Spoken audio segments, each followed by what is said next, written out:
Kedua selesai. Baik, ini adalah kelas B. Iya, Bu. Apakah semuanya hadir pada siang hari ini? Hadir semua, Bu. Bagus ya, semuanya hadir. Iya. Nah, sebelumnya kan kita sudah membahas tentang komponen darah. Jadi pada hari ini kita akan membahas tentang golongan darah pada manusia. Adapun tujuan pembelajaran kita pada hari ini ialah peserta didik mampu membedakan golongan darah A, B, AB, dan O berdasarkan antigen dan antibodinya. Yang kedua, menganalisis kesesuaian donor dan resisten pada transfusi darah. Yang ketiga, memahami sistem golongan darah berdasarkan genotip. Yang keempat, membaca hasil uji golongan darah pada kartu sampel laboratorium.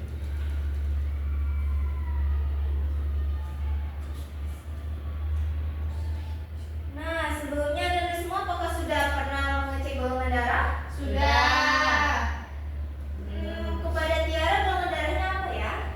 Kalau Tiara golongan darahnya O, Bu. Kalau Rani? A, Bu. Kalau Intan? B, Bu. Kalau Aura? A. Nah, kira-kira ngapa ya kalau golongan darah kita itu berbeda-beda? Karena beda gen. Ya, beda ini. Karena beda gen, karena beda orang tua dan ada keturunannya. Ya. Ya, jadi golongan darah kita berbeda karena adanya variasi genetik yang menentukan ada atau tidaknya protein tertentu pada permukaan sel darah merah dan antibodi pada plasma darah. Nah, ini adalah penemu sistem A, B, dan O. Sebelum abad ke-20, kegiatan transfusi darah seringkali gagal dan menyebabkan kematian misterius pada pasien. Jadi pada tahun 1900-an, Dr. Caroline Stellinger menemukan adanya reaksi penggumpalan eritrosit darah orang yang berbeda dicampur. Ia berhasil memetakan 3 golongan darah pertama, yaitu A, B, dan O. Jadi atas temuan ini, ia menyelamatkan jutaan jiwa. Beliau mendapatkan hadiah Nobel kedokteran pada tahun 1930. Nah, lalu kita masuk ke agglutinogen dan agglutinin. Kepada Tiara, apakah boleh dibaca apa itu agglutinogen? Baik, Bu. Jadi, agglutinogen itu atau antigen merupakan jenis senyawa protein spesifik yang menempel di permukaan sel darah merah atau disebut dengan eritrosit. Nah, dia itu berfungsi sebagai identitas atau merek pengenal sel darah merah agar tubuh mengenalinya sebagai sel miliknya sendiri. Terdiri atas 2 jenis utama dalam sistem ABO, yaitu antigen A dan antigen B. Ya, ini terdiri dari 2 jenis utama, antigen A dan antigen B. Lalu para agglutinin yang merupakan protein pelindung yang diproduksi alami di dalam plasma darah manusia yang bertugas mendeteksi dan menyerang antigen asing yang tidak cocok dengan tubuh sendiri. Yang ini juga terdiri atas 2 jenis antibodi, yaitu anti alfa dan anti beta. Nah, ini adalah tabel sistem golongan darah. Pada golongan darah A, dia mempunyai antigen A dan anti beta.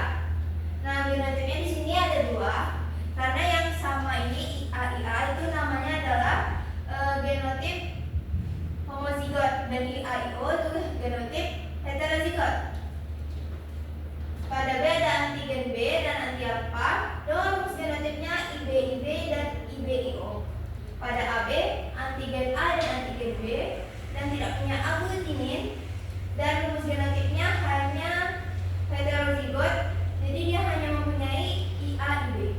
Lalu pada golongan darah O dia tidak mempunyai antigen, namun dia mempunyai agglutinin anti A dan anti B dengan rumus genotipnya IOIO.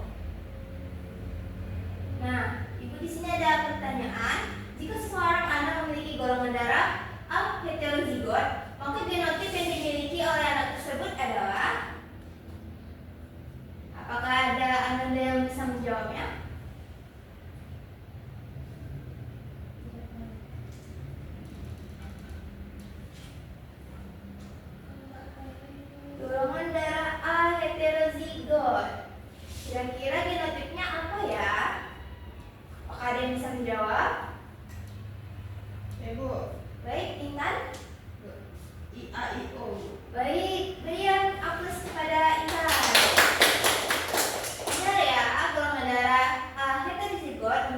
genotip IAIO, seperti pada rumus genotip di sini ada IAIO pada heterozigos karena dia berbeda dan hanya menunjukkan satu IH.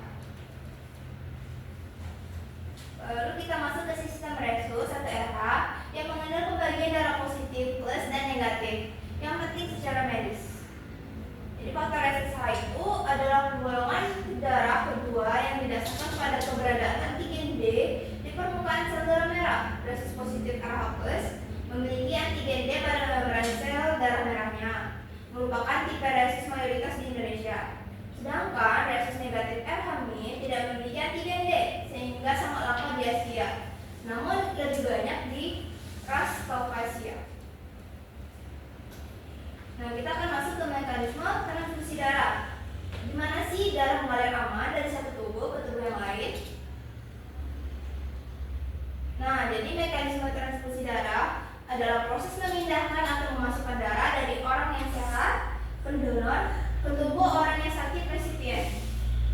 Nah, donor orang yang menyumbangkan darahnya untuk menyumbangkan orang lain, dan resipien orang yang menerima darah dari pendonor karena kekurangan darah.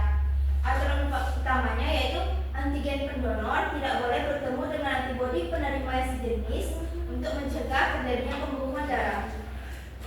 Nah, bisa dilihat di sini aturan emas transfusi.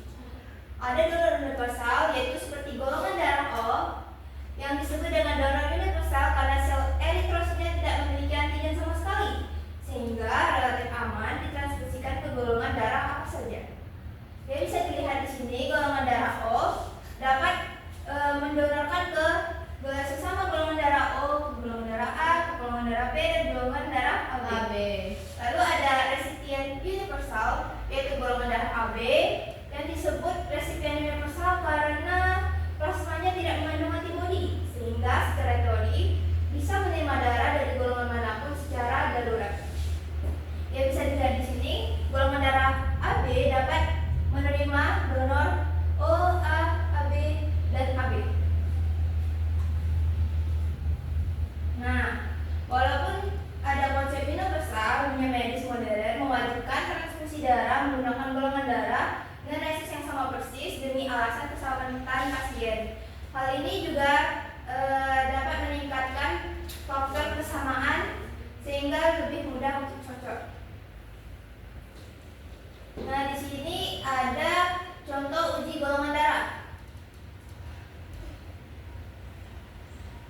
Jadi cara mengamati hasil tes yaitu sampel darah ditetesi serum antibodi khusus di atas objek gelas, kemudian diaduk dan diamati. Menggumpal jika ditetesi serum anti A, menunjukkan adanya antigen A pada darah tersebut bergolongan darah A. Lalu menggumpal jika ditetesi serum anti B yang menunjukkan adanya antigen B pada darah tersebut bergolongan darah B. Lalu menggumpal di kedua serum yang menunjukkan adanya antigen A dan B sehingga menjadi golongan darah AB. Namun apabila tidak menggumpal sama sekali berarti tidak memiliki antigen sehingga menjadi golongan darah O. Nah, ini ada uji golongan darah. Kira-kira hasil tes yang mana ya yang sesuai dengan golongan darah A, B, O, dan AB?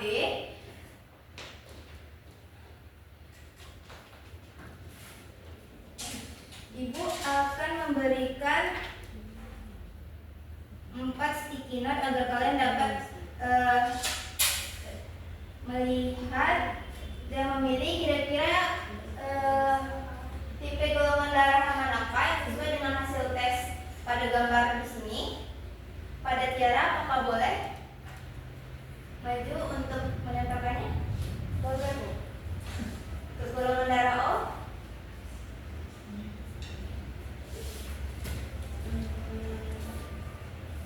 Golongan darah O.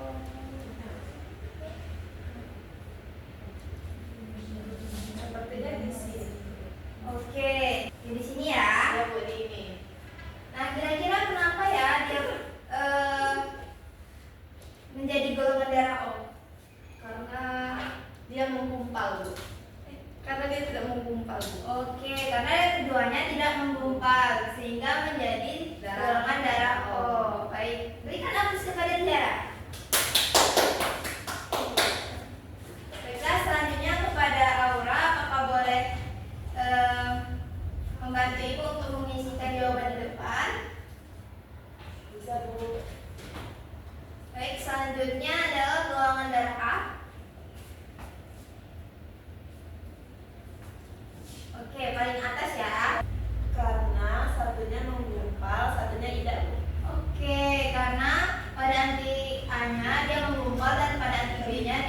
menggumpal sehingga menjadi golongan darah A. Berikan aplaus kepada Aura. Baik, selanjutnya kepada Intan, apakah boleh maju? Boleh dong. Boleh? Tunggu sebentar ya.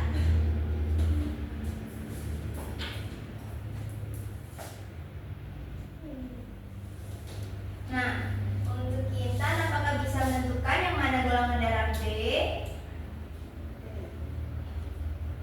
Oke, di situ. Karena darahnya menggumpal. Oke, karena anti B-nya menggumpal dan anti A-nya tidak menggumpal. Menggumpal. Oke, berikan aplaus kepada Intan. Nah, yang terakhir ada golongan darah AB. Pada Rani, apakah boleh ke depan untuk menunjukkan jawabannya? Boleh dong.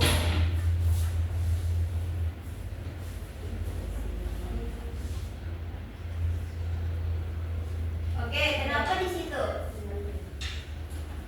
Karena keduanya menggumpal. Oke, karena keduanya menggumpal ya. Pada anti A-nya dia menggumpal, pada anti B-nya dia juga menggumpal. Baik, betul semua ya. Iya. Berikan aplaus kepada semuanya. Yeay.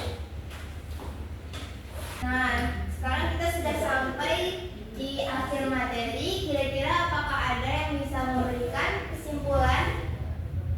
Dari anda semua, apakah bisa memberikan kesimpulan? Bisa, Bu. Oke, silakan kepada Nanda Tiara. Jadi, kesimpulan pada materi kita hari ini mengenai golongan darah. Golongan darah manusia itu dikelompokkan menjadi 4 jenis berdasarkan sistem ADO, yaitu A, B, AB, dan O.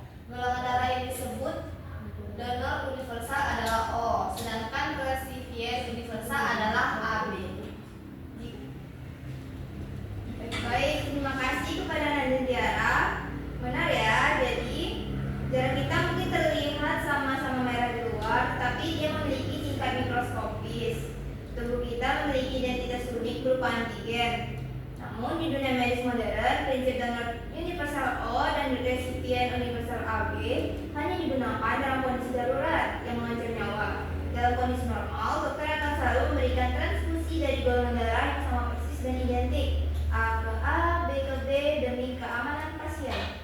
Baik, sampai di sini pembelajaran kita pada hari ini. Untuk minggu depan kita akan mempelajari tentang sistem peredaran darah. Ibu harap Anda semua dapat mempelajari tentang materi tersebut. Ibu akhiri, wassalamualaikum warahmatullahi wabarakatuh. Waalaikumsalam.